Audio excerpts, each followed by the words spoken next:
Welcome to Money Adventures with TK, a podcast for the ordinary young African who is determined to get their personal finances right. Willing to have a better relationship with your money? Well, this podcast is for you.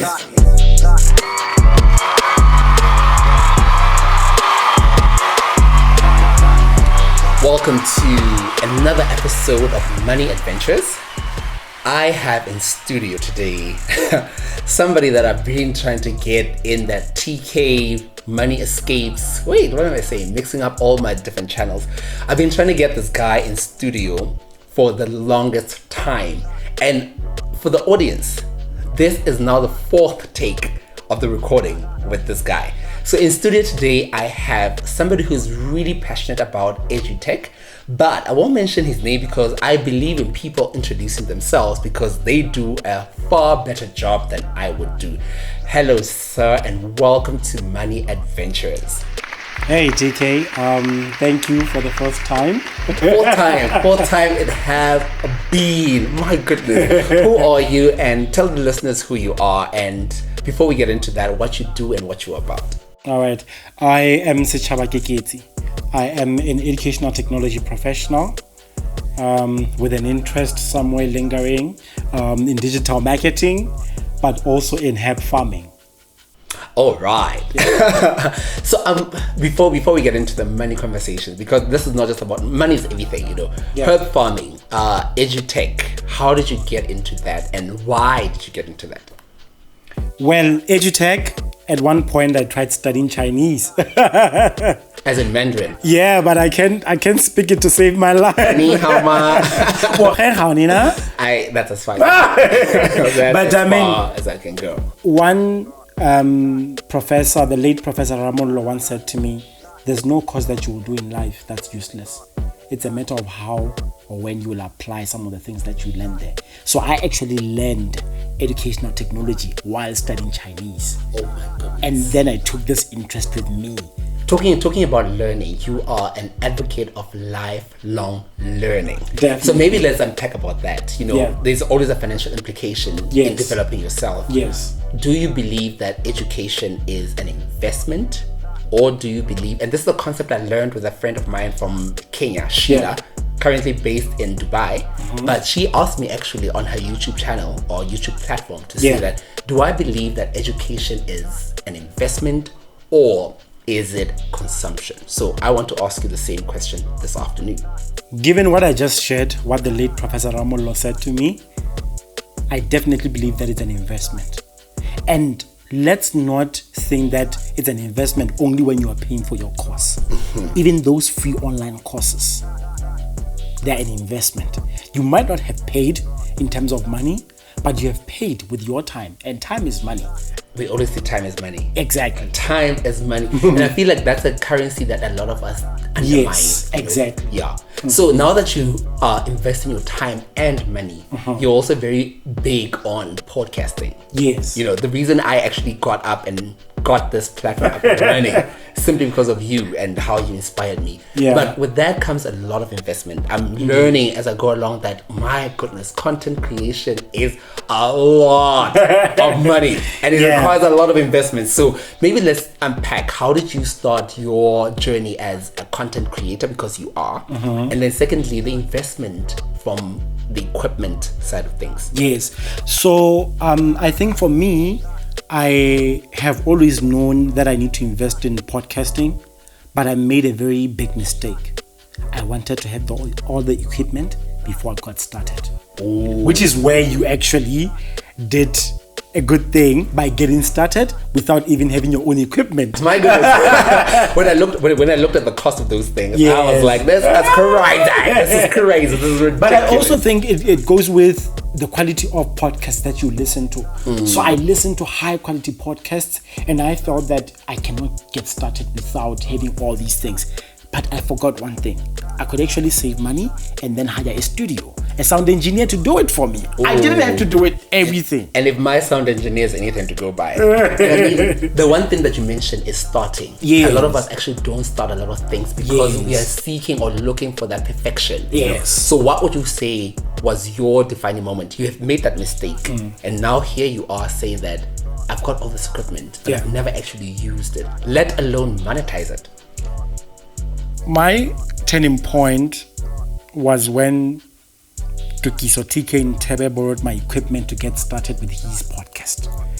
And I was like, wow. Instead of getting jealous, I was like, he is showing me the way, you know? And then I had already conceptualized some of the podcasts that I wanted to do, but I started organizing with relevant people that maybe I would co-host with. But for me, honestly speaking, what you did was amazing. But I should say, They don't call me an influencer. Not that I'm an influencer. Yeah, but I should admit that I did get started, but it hadn't gotten to the stage of releasing it. So I have recorded some stuff. So when are you releasing it? Oh, live on the podcast. I'm a big fan of accountability. So unfortunately, that was a work-related podcast. Oh. And so a number of things really determined that, in the workplace now you need to have quality assurance in place and all those things. So we are learning as we go. But what I've done also is to inspire and actually coach some of the people, Myself included. yes, to get started with their podcast. Yeah. So there's a lady who has actually gotten started just using her phone. Smartphone. Smartphone. I think I just got featured in an article. Yeah. Lesotho YouTuber flourishing. And I do mention that I actually started using my smartphone. Yes. So for me, that relating that to savings as well is many a time people say that they don't afford or don't have enough money to afford to start saving. Yeah. And I always say to people, start with what you have where you are. So how did you tell us a bit about your story when you when you bought the very first equipment? How was that journey? For me, because I don't spend my money in, say, much in entertainment, so it means when I get my salary, I have a lot of it to myself.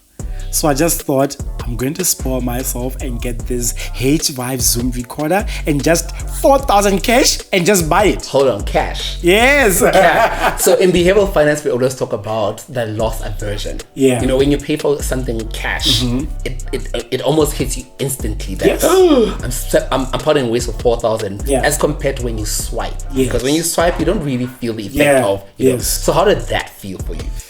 I went to Bloemfontein. And I remember I was with the family and then I was like, I'm going to Clopas straight to the store. And then when I got it, I was just taking out the money with passion, because the voice recorder is a powerhouse. It's a beast. So Same one we're using now. Yes.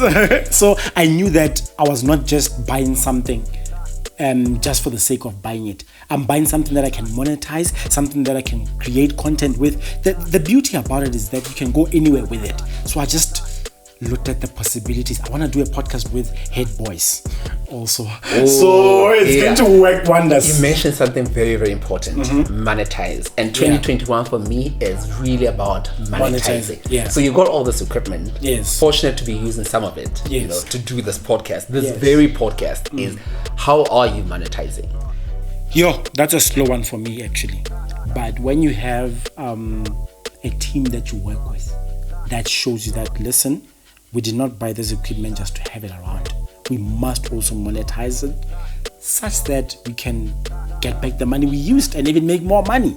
Multiple income streams, So for me, I'm very shy when it comes to telling people that I want this much for my equipment.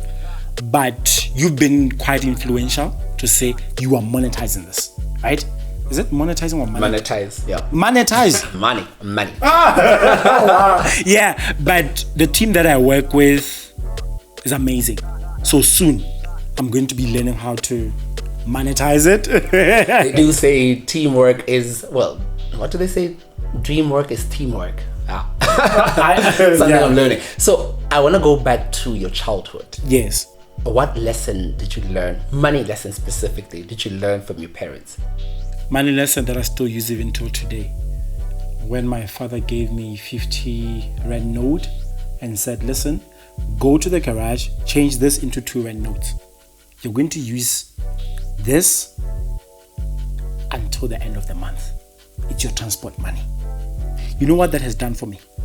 It says, or it has taught me that never on any single day should at any point during the month your bank account has nothing. And that still drives me till today. Oh, wow. I may not be saving as I want. I may not be investing as I want.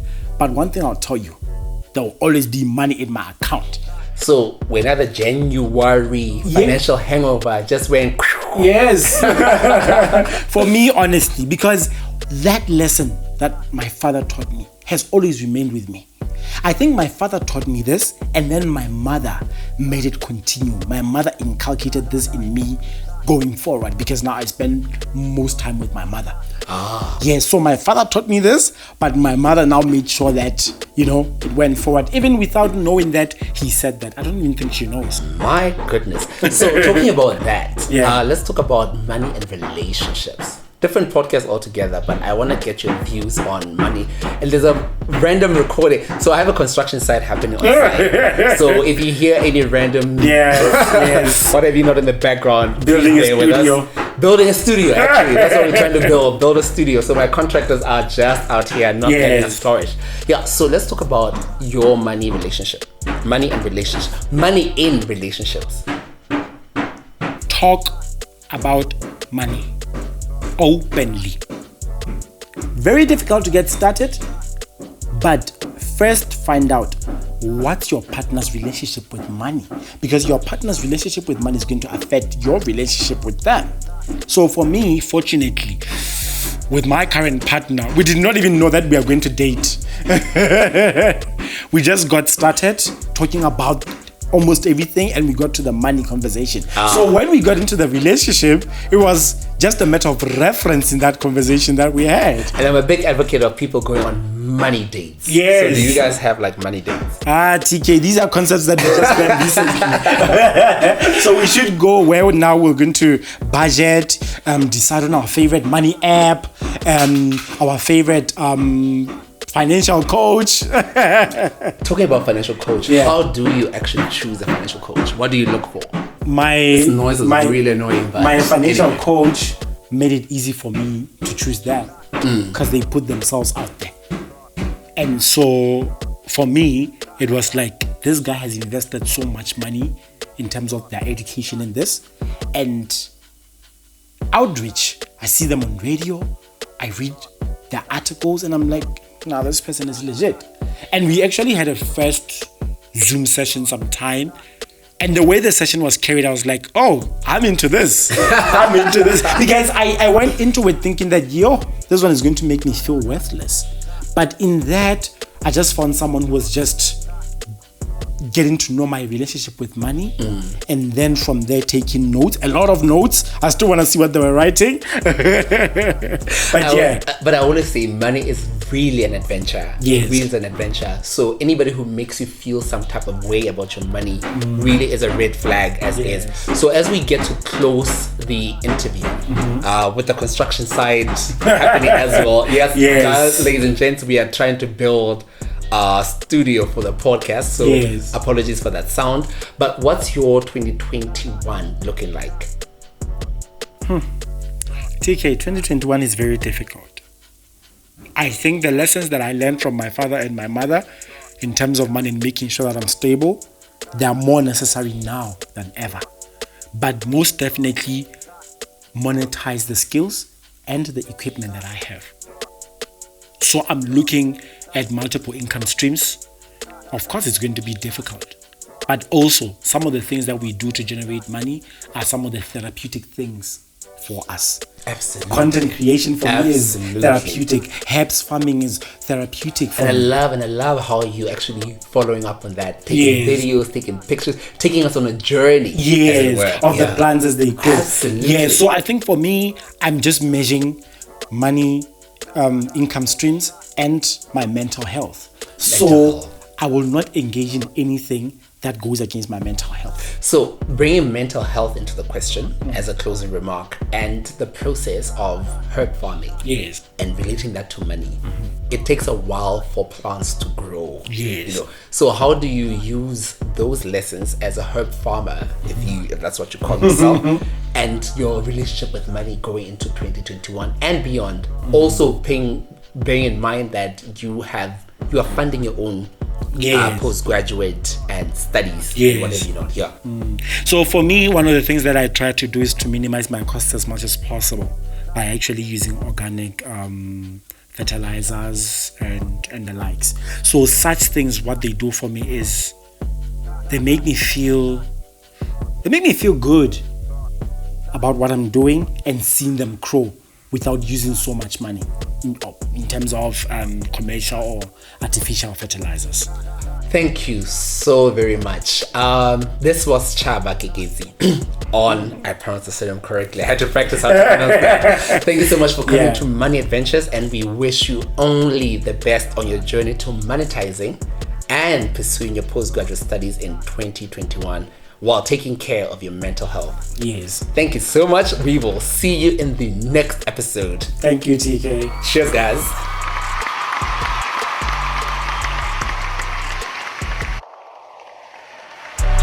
You've been listening to Money Adventures with TK. We want to hear from you. Don't be shy to like, comment, and share. Money's an adventure. Let's enjoy the ride.